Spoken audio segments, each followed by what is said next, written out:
Koppel, host of the Time for Coffee podcast, where you get firsthand career advice into the jobs and industries that interest you the most. And before we start today's show, I have a quick favor to ask you. If you haven't already, I'd be incredibly grateful if you give us a rating and a review on iTunes. And if you're like me, you need to do it now because you'll forget later and because it's the best way to help others who may be in search of career advice to find this free resource. So press pause if you haven't done it and do it right now. I'll wait.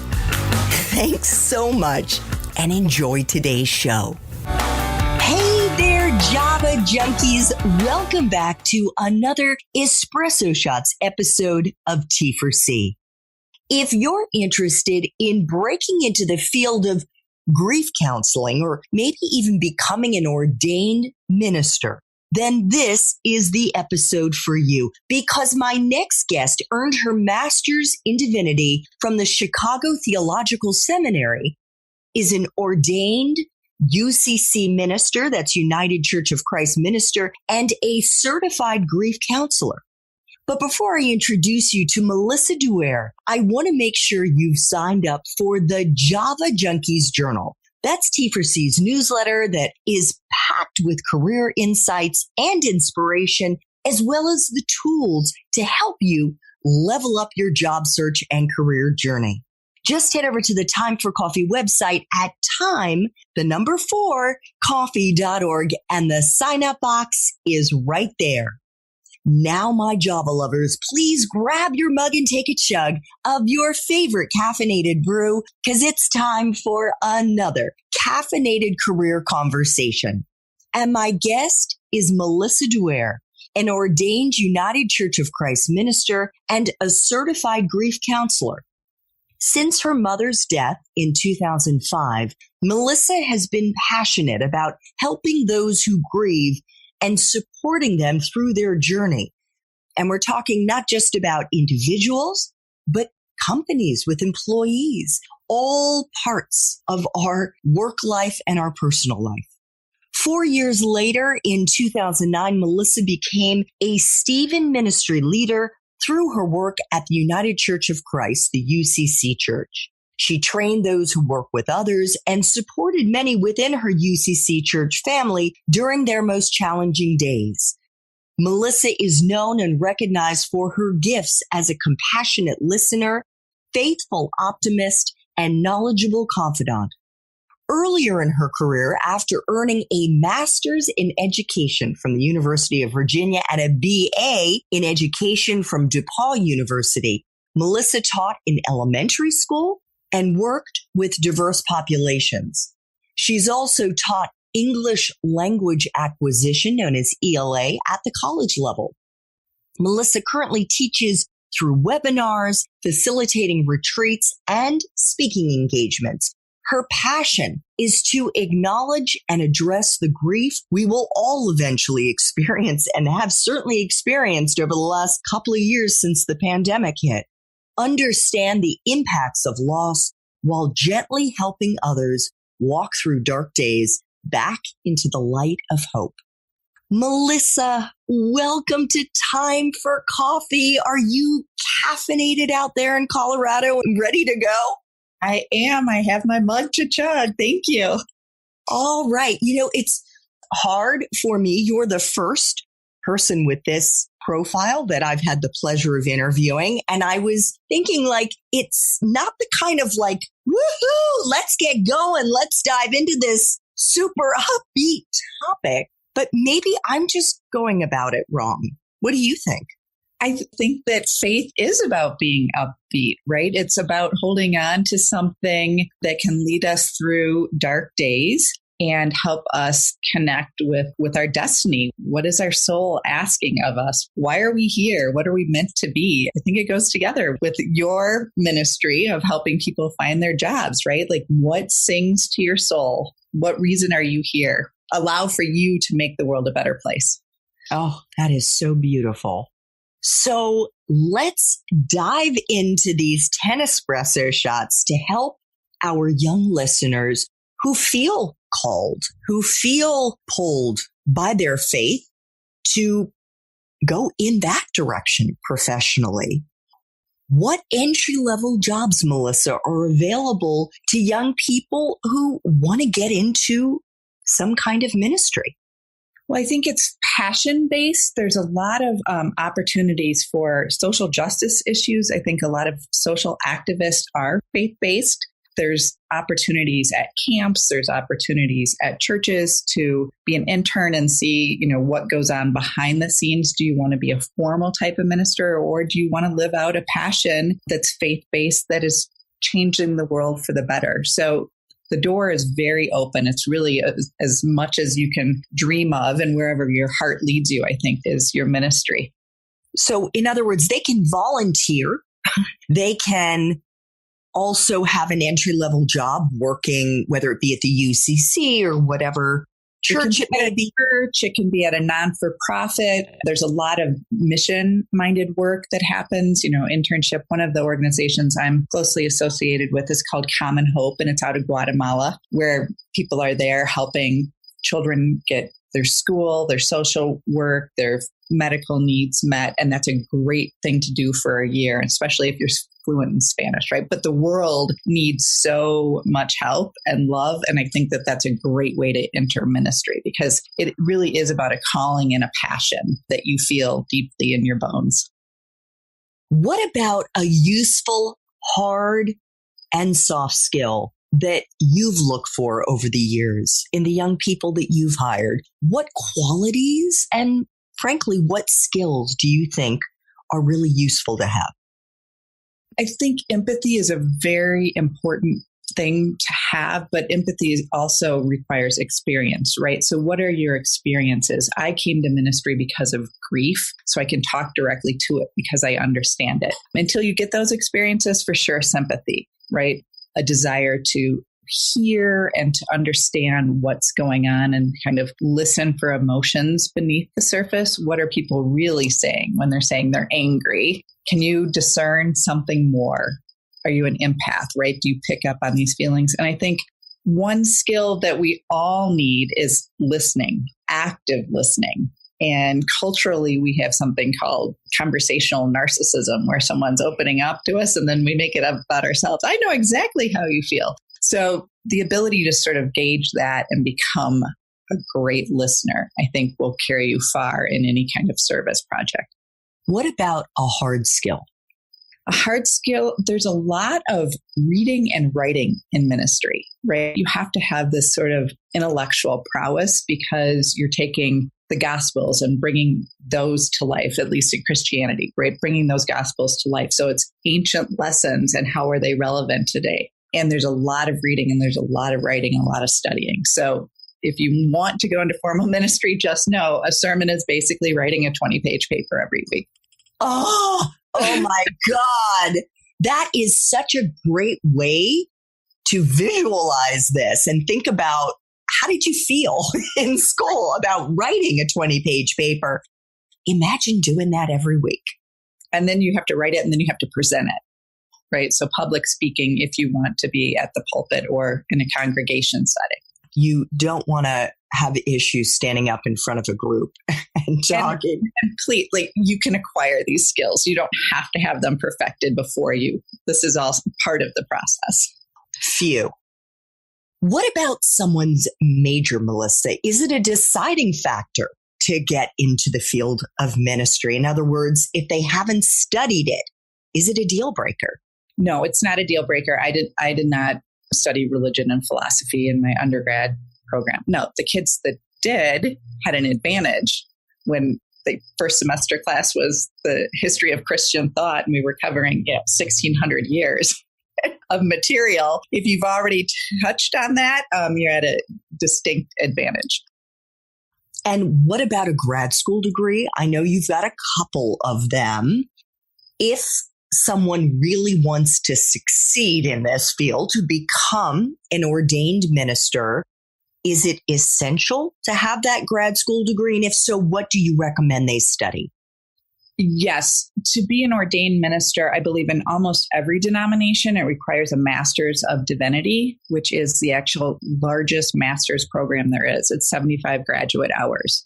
And it's necessary for the ordination, but ordination is a long process as well, where the church has to vet you and your intentions and why you want to do this. And then they sponsor you. And there's a lot of process that's happening concurrently to that master's degree to get to ordination. When you're in divinity school, the curriculum's pretty much set. You're not necessarily picking a major within the divinity program because it's so comprehensive. And actually, I left still wanting more classes. I didn't get everything that I felt like I needed. And there's another master's that's 8 more classes, I think, because so many of us leave feeling like there's more. I think that's actually kind of cool because this hunger for more knowledge, for more understanding is certainly it's what fuels me in what I'm doing. I just love to learn. And I can imagine as somebody who is guiding people through the challenges in their life, having more knowledge can only be to your advantage. I underestimated jumping into my Master's of Divinity, how much intellectual and academic rigor was involved. It was significant. It's no joke.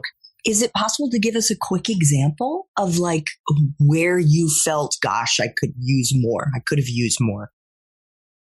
Well, in the biblical text, right, there's people who do dissertations on a single book in the Bible. So all we get is sort of this cursory glance at it where, you'd probably want to delve in deeper. And that's why a lot of ministers end up getting their demon and finding a passion project. And they end up working on that for 2 or 3 years to the point of studying something to having a publishable work as a final product.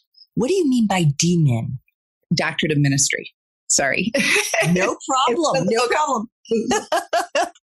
Great. What about life experiences, Melissa? What in your experience have you found to be the most useful types of life experiences that someone might have coming into this field? Well, I think it's anything that's really kind of tested your faith. And by that, I don't mean that it has to be like, oh, it was a God moment and everything was perfect. I think the call can come through the losses and the struggles and making sense. And the doubt even is a healthy aspect of what dynamic faith is, right? That this is dynamic. It's not static. You don't have your faith and then you're good, right? It's always being tested and challenged and moved around, and hopefully to be more comprehensive, more inclusive of what is all happening in life. I think people who are inclined to see the connectivity of humans to the world and humans to one another are really kind of drawn to this because it's a way of making meaning. Religions are human constructs, right? They're stories that we have used since the beginning of time to make sense of our life and the existence. And so it doesn't really matter which religion, right? We understand that these are made for people to bring meaning and understanding to their journey. And I would have to imagine that anyone from any background has incredibly valuable, real experiences that will speak to their flock. Absolutely. Absolutely. And it was one of the reasons I doubted my call because I didn't look like the ministers that I had growing up, right? That there was a stereotype of this white man with gray hair and with lots of long conversations, with God praying for clarity. I'm like, why me? And the response I got was, why not you? Right? People need to be able to see themselves in each other. And I think that I speak to a certain demographic of women who need to be ministered to. I was raising my kids in a lovely suburb outside of Chicago and recognizing that there's a lot of pain behind beautiful front doors, right? That you don't have to be hungry or without a home to be experiencing some crisis issues. And I could speak to that. I knew the pressures of their life and the mandates of keeping up the facade and how difficult that was and how many women were very much struggling. So that was part of my ministry, that I could talk to these people, and everybody needs somebody. I love that. And it reminds me of when I was 16 years old and my family had gone on a cruise, and we were standing on the bow of the ship where there were all these tanned people, or people trying to get tans, lying on their deck chairs, sipping pina coladas or whatever it was. And my father said to me, Andrea, most men and women, of course, most people lead lives of quiet desperation. And he was quoting, is that Henry David Thoreau? I don't believe it is. I believe it is. So it was just like what you were saying about how it doesn't matter what your front door looks like, whether it has holes in it or whether it's gold, gilded gold, right? It doesn't shield you from pain and suffering. Melissa, what has been the best part for you of being in this profession, being in this world? It is a humbling privilege for someone to come and place their fragile vulnerability in your hands and say, help me. And I take it as that. It is very much a privilege. And to be able to walk beside somebody and get them to a new place where the sun is shining again and they're seeing light and hope, and being with them during those dark days. It's just such a gift to me that I've been trusted with their heartache is amazingly powerful. And what about the flip side? What is the part of that type of work that sucks the most? It can be draining, as you can imagine, right? When you're holding a lot of hurt from a lot of different people and sort of understanding that need for self-care and not taking on all of these issues and keeping a boundary, right? Being able to be empathetic and be there with them, but then being able to stop it and not completely take on all of their pain and agony, right? I can't be a sponge. So that delineation is always, I think, a challenge for ministers, because typically they're very caring and compassionate people that are there for one another. So that's a boundary we have to learn how to establish. Well, we will have to touch on that in our main Time for Coffee interview. And for our listeners, if you want to learn more about what Melissa has actually done as a minister, what she is doing now as an entrepreneur, and how she got to where she is now, check out show notes to see if her main Time for Coffee interview has already dropped. So Melissa, 3 final espresso shots. What is the best career advice you've ever gotten? That when you're interviewing, they're not just interviewing you, you're interviewing them. For fit, right? And for values and for yelling in the back office, and you sense that there's a toxic environment, run, right? Don't drive through these red flags. Excellent. Excellent. Here's a fun one. So what movies, if any, or Netflix, Amazon, Hulu streaming shows, or books for that matter, do you think accurately depict this profession? Oh, geez, that's a tough one. Oh, gosh, depict this profession. So it could be somebody who is a minister or a faith leader, or it could be just a book that you think has done a good job, in your opinion, of capturing what this work is like. Oh, it's such an anomaly. I'm trying to think. There was a movie about a pilgrimage in Spain, but I don't remember the title of that. Is it a documentary? No. Oh, okay. So it's fiction, work of fiction? Work of fiction. Who was in it? Emilio Estevez? Oh, okay. Well, I'm kind of Googling it as we speak here. Let's see if I can come up with it. But so it's Emilio Estevez, and it's about a ministry, or what did you call it? Pilgrimage? Yeah.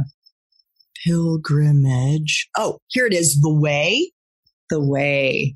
That's a good one because it's about soul searching and sort of forgiveness and hurt and connectivity. That's beautiful. That's very much about ministry. And it's a personal journey for every one of us. It's not going to look the same. So we will make sure to include a link to that in show notes. The Way with Emilio Estevez. Final espresso shot. What would Java junkies be surprised to learn about this profession? I think they would be surprised, at least I was surprised, how much privilege people offer to reverends. I just thought I was going to leave any kind of esteem at the door and just go into hiding and be invisible. And it's really interesting the reverence people give to reverends.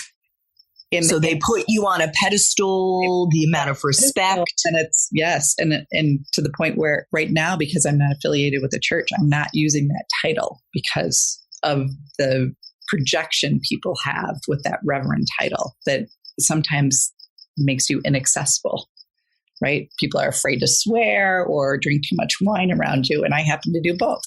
Thank God, because I dropped, I don't know if it was the F-bomb or something before we started this interview. So clearly I wasn't feeling reverential to you, Melissa.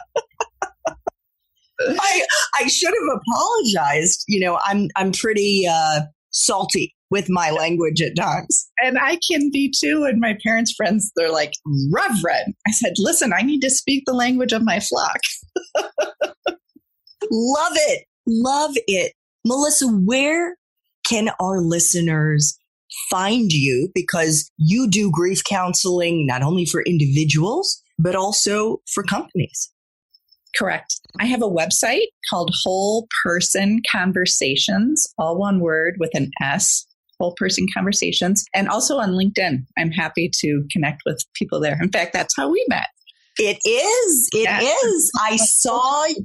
I saw the way you were describing yourself, and I was like, oh my gosh, I would love to interview you. So I am so thrilled and privileged that you agreed to make time for coffee today with me and the T4C community. This has been great. My privilege and pleasure. Thank you so much. Thanks so much for listening to this latest episode of T4C. And if you're interested in learning more about my coaching services for confused college students and recent grads, feel free to check out the Time for Coffee website under the coaching tab at time4coffee.org or text me at 202-236-5712. That's 202-236-5712.